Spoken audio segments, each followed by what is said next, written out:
So this is what constitutes as micro these days. The Game Boy Micro, the last member of the Game Boy lineage.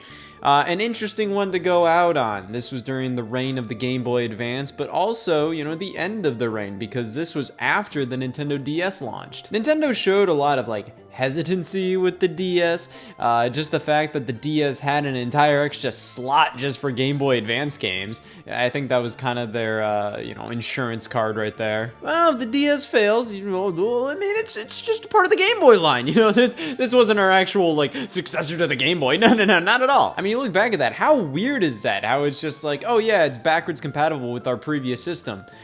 We needed to put an entire extra damn slot on here just to make way for backwards compatibility, but it's backwards compatible. It's like it's backwards compatible with a line of systems that has a completely different name, branding, all of that stuff. You know, the compatibility with the Game Boy Advance felt very much like Nintendo wasn't sure that the DS would succeed, so they put that in there as kind of like just a, you know, just a way to make the failure sting a little less. Because that was their first dedicated handheld system that wasn't titled Game Boy. So this was a huge risk for them. But we all know that went down. The DS became literally Nintendo's best-selling handheld at the time. And the Game Boy had no more reason to exist, you know? With the Game Boy Advance, that kind of lasted a few extra years.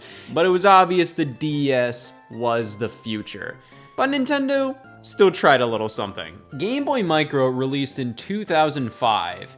And is generally considered one of Nintendo's, not biggest failures, but, you know, kind of like, you know, like, it's a little bit of a mediocre failure. I've seen bigger. It sold around 2 to 3 million units, so, you know, not like it didn't sell anything, but, you know, it was a Game Boy system. These things were meant to sell 80 million units. I think it just kind of came down to the point and just overall value of owning one of these things. I mean, what was it? So the Game Boy Micro was basically a Game Boy Advance with a ton of features stripped out, smaller, no clamshell design from the Game Boy Advance SP, which proved to be very, very popular.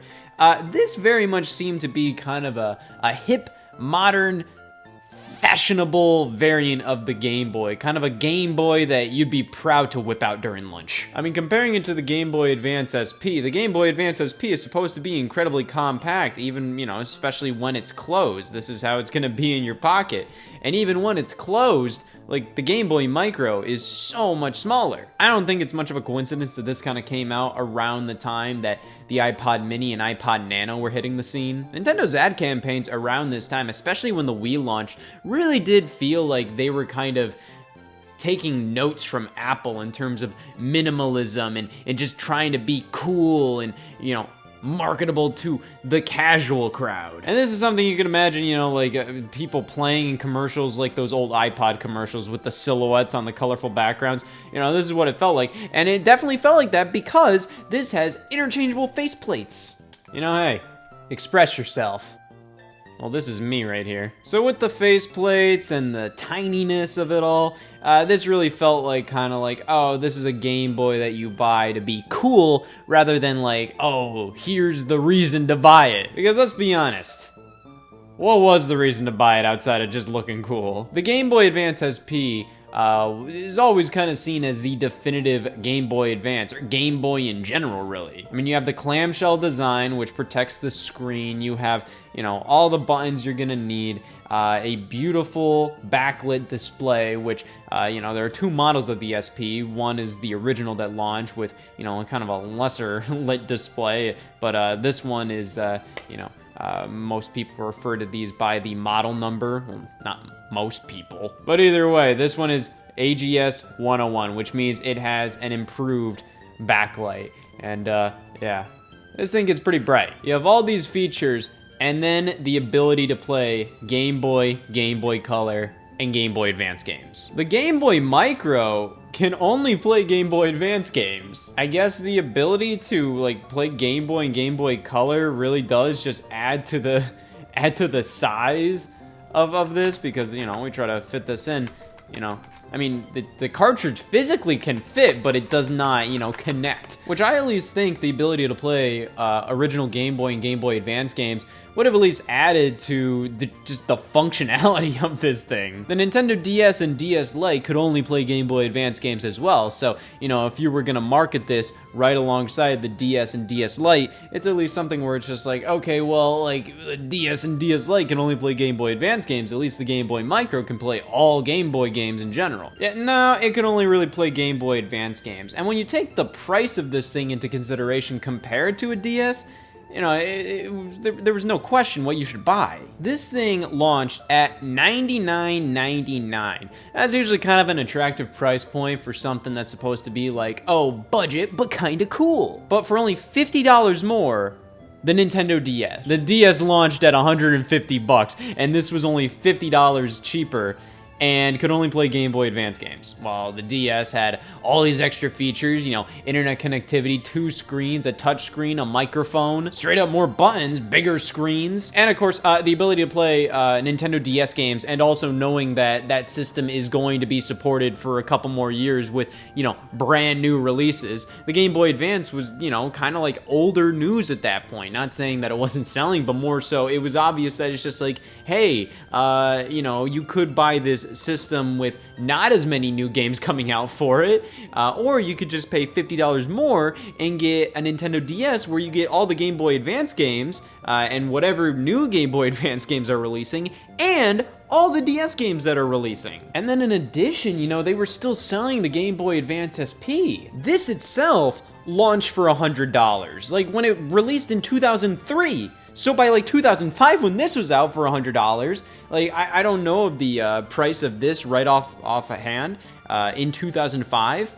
but it was obviously less expensive than this. So it's obvious, like if you were gonna get a Game Boy Advance, you should have gotten the Game Boy Advance SP. And if you wanted to spend a little bit more money, you know, you could just save up a little bit more and just get a Nintendo DS. So I think that paints a pretty good picture as to why the Game Boy Micro failed in comparison to, you know, the Game Boy Advance SP and the Nintendo DS. It was just in kind of this weird area where it just didn't make much sense from a value proposition. It has less features than the Game Boy Advance SP, which was cheaper to buy, and it has less features than the Nintendo DS, which was only $50 more. So yeah, as a consumer, not much reason to buy this.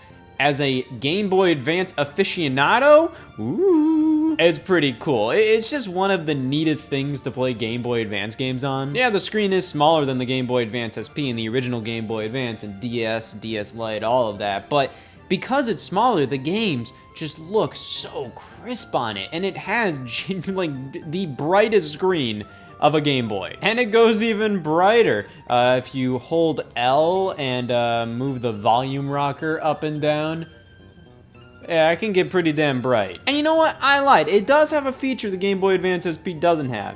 A headphone jack. I still don't get that. But here's another incredible annoyance with this thing. It has its own charging cable. You know, it does not use the Game Boy Advance SP's charging cable. No, it uses its own. In addition, where is the link cable port? Yep, that also requires its own adapter. It's not like you can't do it, it's more so that you just need a specific adapter to do it with the Game Boy Micro. So, you know, with all these extra little things, it obviously feels like the Game Boy Micro was kind of designed in a vacuum, like, you know, hey, this isn't supposed to be a replacement or just like a successor to the Game Boy Advance SP, rather just something for people who just want to play a couple Game Boy Advance games and play them in style. But a lot of things just ended up being kind of a nuisance. Like, it's just like, yeah, it's really cool and it looks really slick. Like, this is genuinely a great design. But at what cost, man? The faceplates are really cool, and the you know, the front comes off incredibly easy, which is something I cannot say about changing faceplates on the new Nintendo 3DS. Damn, Nintendo's just not the same anymore. The buttons have a great feel to them. They're small, but they're not too small at all. I think the main problem would be the shoulder buttons, but even then, I do kind of feel like the shoulder buttons are not that uncomfortable. I honestly kind of prefer something like this in comparison to the Game Boy Advance SP. You know, kind of having your hands just kind of crunched in together like this, you know, because of just how compact the overall, like, length of the Game Boy Advance SP is, you know, just kind of holding it like this. It's not my favorite thing. This just having a bit more of a longer form factor I don't know, it feels a little better. But, you know, the shoulder buttons themselves do feel like they take a little more effort to push, though. And I haven't even mentioned the best version of the Game Boy Advance SP, the Famicom Special Edition. This was released for the anniversary of, you know, the Japanese version of the NES, released in 1983.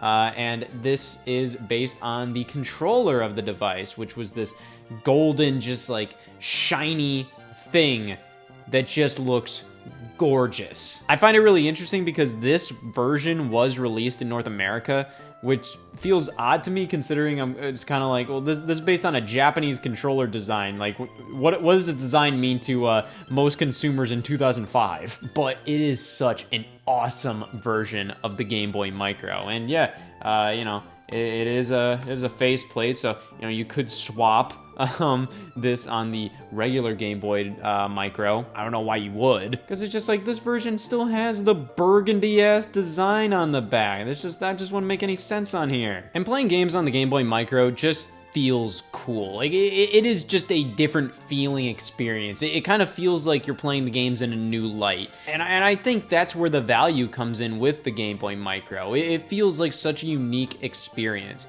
It's a really fun way to play those Game Boy Advance classics. I just wish they kind of had more of a reason for this thing to exist other than just kind of being like the iPod Nano of the Game Boy line. The Game Boy Advance library is so vast, I'm sure Nintendo kind of thought it's like, oh, well, we'll just have this like kind of hip version of it, and you know, you just throw this in your pocket with a couple of games and boom, you're golden. But you know, that obviously wasn't gonna happen. You know, you were either gonna get this or a DS. In the end, I feel like the Game Boy Micro was a really cool just thing. But that's all it really was. I think if you have a big Game Boy Advance collection or you're just nostalgic for the Game Boy Advance era, I think this is a really fun thing to buy and collect and all that stuff, and, you know, kind of as a secondary Game Boy Advance. As much as I think the Game Boy Advance SP is the definitive model of the Game Boy Advance, you know, like, the games look more fun on a Game Boy Micro screen.